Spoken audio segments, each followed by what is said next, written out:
limitation under the SARFAESI Act.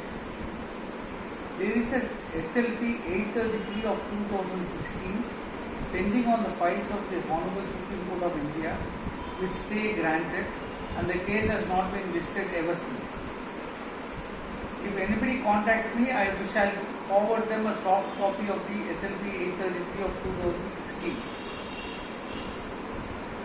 The question before the Honorable Supreme Court is whether Article 62 or Article 137 of the Limitation Act shall apply to the SARFAESI Act.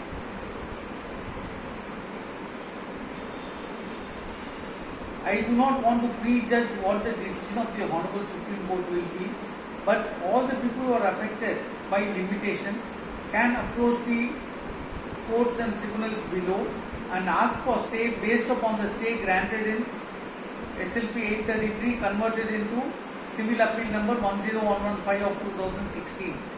All the lower courts, tribunals in India cannot pass any order on this matter in issue before the Honorable Supreme Court till they decide the matter.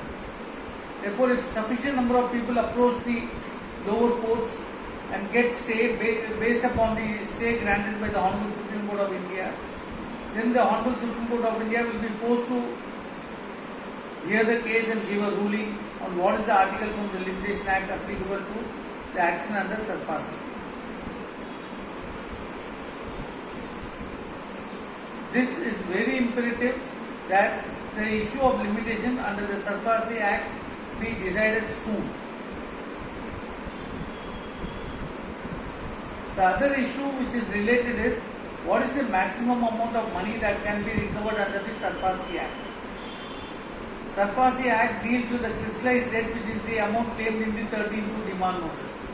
The bank does not have any right to recover any money above that amount at all. There is no provision for adding interest after the issuance of the demand notice. That is the crystallized debt. If the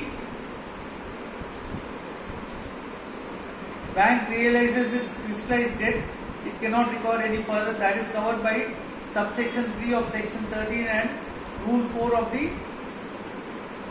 security interest enforcement rules. The recovery amount is related to section 13(8), 13(10), 31J and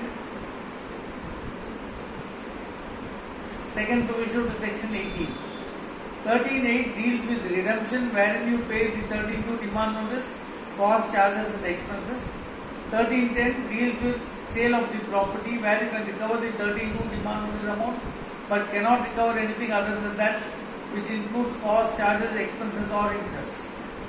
Second provision, if there are simultaneous proceedings under two acts, the maximum amount to be recovered will be that which is claimed in the 13(2) demand notice or determined by the DRT, whichever is less. Therefore, that would still be the 13(2) demand notice amount. Only in the case of section 31J, interest is to be added not as per the contractual rate but as per the RBI guidelines for stressed assets, and then cost, charges and expenses be excluded, and on the total amount recovery be restricted to 80% of the total on the date of the payment. Therefore, it is the calculation of the amount to be paid to the bank under these four sections, and the least of it which is to be paid is to be determined for each borrower. Any recovery made in excess of this is illegal, non-est and void. There is no provision in the SARFAESI Act to issue multiple demand notices. That would amount to recrystallizing of debt, and the principles of natural justice embedded in Order 23 Rule 4 will be violated.